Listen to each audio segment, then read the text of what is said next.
Assalamualaikum warahmatullahi wabarakatuh. Perkenalkan, nama saya Lilik Sukandar. Saya dari Prodi Manajemen.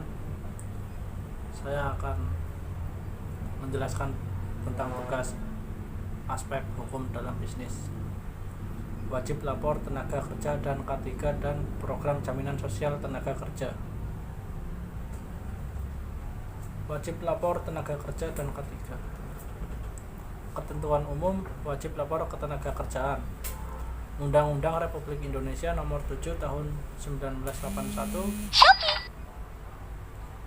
mengatur perusahaan atau pengurus wajib lapor kepada Menteri Ketenagakerjaan untuk setiap mendirikan, menghentikan, dan menjalankan kembali atau memindah dan membubarkan perusahaan. Dalam hal wajib lapor perusahaan, materi yang harus tersaji di dalamnya adalah nama dan alamat perusahaan, nama dan alamat pengurus perusahaan, nama dan alamat perusahaan atas bagian perusahaan, jumlah buruh.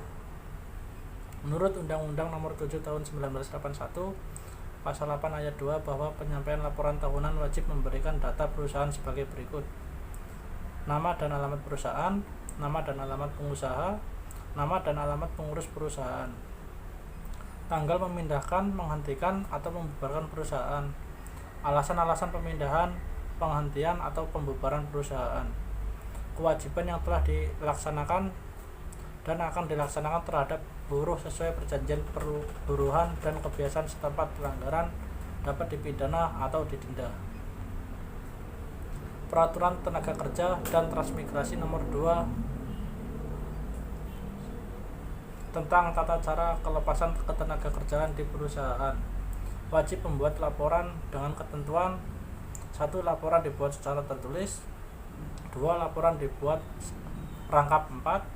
3. Laporan disajikan langsung atau melalui pos. Peraturan terkait wajib lapor tenaga kerja dan wajib lapor perusahaan. Undang-Undang Republik Indonesia Nomor 13 Tahun 2003 tentang Ketenagakerjaan. Undang-Undang Republik Indonesia Nomor 2 Tahun 2004 tentang penyelesaian perselisihan hubungan industrial. Kemenaker Republik Indonesia 150 Men /2000 tentang penyelesaian PHK dan penetapan uang pasangan, uang penghargaan, masa kerja, dan ganti rugi kerugian di perusahaan. Kemenaker Republik Indonesia Nomor 171 Men 2000 tentang perubahan kemenaker, penghargaan, masa kerja, dan ganti kerugian di perusahaan. Kemenaker Republik Nomor 204 Tahun 99 tentang penempatan tenaga kerja Indonesia ke luar negeri. B. Kesehatan, keselamatan, dan lingkungan kerja. Undang-Undang Republik Indonesia Nomor 13 Tahun 2003 tentang Ketenagakerjaan menyatakan bahwa setiap pekerja atau buruh mempunyai hak untuk memperoleh perlindungan atas keselamatan dan kesehatan kerja, moral dan kesusilaan, dan perlakuan yang sesuai dengan harkat dan martabat manusia serta nilai-nilai agama. Melalui kesepakatan kerja bersama atau KKB dapat diciptakan pokok-pokok K3, yaitu prinsip-prinsip K3, higien perusahaan dan kesehatan, pakaian kerja dan sepatu kerja, peralatan kerja, alat perlindungan diri, panitia pembina. Keselamatan dan kesehatan kerja berarti bebas dari kecelakaan, cedera, atau sakit yang diabaikan oleh tindakan yang gegabah dan ceroboh sewaktu bekerja dan oleh kondisi kerja yang tidak memadai. Kecelakaan, cedera, atau penyakit tidak terjadi begitu saja. C. Kecerobohan dan kecelakaan di tempat kerja. Setiap kali terjadi kecelakaan, korban kecelakaan itulah yang akan biasanya dipersalahkan. Komentar-komentar bernada cemooh seperti salah sendiri, kenapa lalai. Pihak manajemen seringkali mengambil sikap menyalahkan korban kecelakaan karena mereka tidak mau dimintai pertanggungjawaban. Padahal penyebab sesungguhnya kecelakaan kerja adalah kondisi bahaya yang ada. Mengendalikan bahaya langsung dari sumbernya adalah cara terbaik untuk menjaga keselamatan dan kesehatan kerja. D. Peran serikat pekerja dalam K3. Serikat pekerja atau serikat buruh mempunyai peran yang teramat penting untuk menyuarakan masalah-masalah kesehatan dan keselamatan kerja yang dihadapi pekerja supaya bahaya yang ada dapat segera dikendalikan. Jika terdapat pertanyaan tentang kemana seseorang harus meminta nasihat mengenai hal-hal yang berhubungan dengan kesehatan dan keselamatan kerja, maka informasi dapat diperoleh melalui 1. Serikat pekerja atau serikat buruh, 2. Pemerintahan, 3. Jaringan serikat pekerja internasional, 4. International Labour Organization atau ILO. Berikut contoh daftar masalah kesehatan dan keselamatan kerja di perusahaan yang dapat dijadikan indikator minimal dalam mengukur K3 adalah lantai dan tenaga yang licin, mesin yang dibiarkan berjalan sendiri tanpa ada yang mengawasi, tak ada pintu darurat bila terjadi kebakaran atau tidak ada alat pemadam kebakaran atau APAR, tidak ada baju pelindung dan perlengkapan perlindungan tubuh lainnya, lampu yang remang-remang, kawat listrik yang berbahaya, kawat listrik tegangan tinggi yang dibiarkan terbuka, suara bising yang tak tertahankan, penggunaan bahan-bahan kimia berbahaya, ventilasi yang jelek. Bidang keselamatan dan kesehatan kerja telah diatur dalam Undang-Undang Nomor 13 Tahun 2003 tentang ketenaga kerjaan yang terdapat dalam paragraf 5 keselamatan dan kesehatan kerja sebagai berikut. Pasal 86.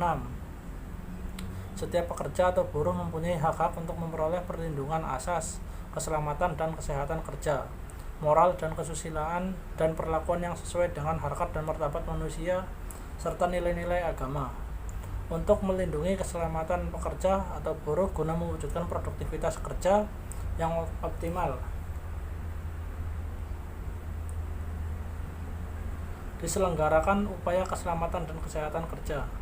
Perlindungan sebagaimana dimaksud pada ayat 1 dan 2 dilaksanakan sesuai dengan peraturan perundang-undangan Republik Indonesia yang berlaku. 7. Program jaminan sosial tenaga kerja. Pengertian: jaminan sosial merupakan program yang melakukan pembiayaan sendiri atau self-finance, di mana pembiayaan tersebut merupakan kewajiban pemerintah, pengusaha, dan pekerja atau tripartit. 3. Atau skema atau pertanggungjawaban yang berbeda tetapi sering rancu, yaitu asuransi yang merupakan skema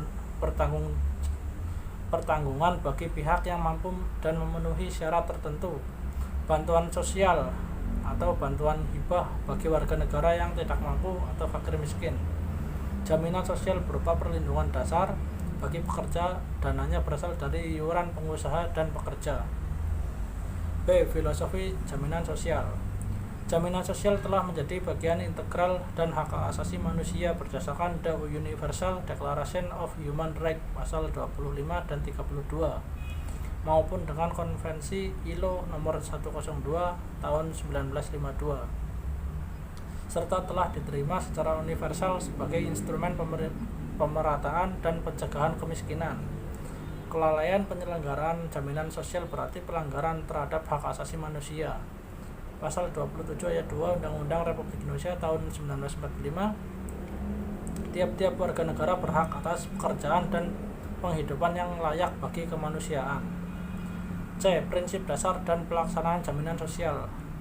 Mengutamakan terwujudnya solidaritas sosial dan kebersamaan melalui gotong royong. Penyelenggaraan jaminan sosial merupakan tanggung jawab negara sehingga bukan merupakan usaha bisnis. Oleh karena itu tidak dikenal istilah monopoli atau non-monopoli.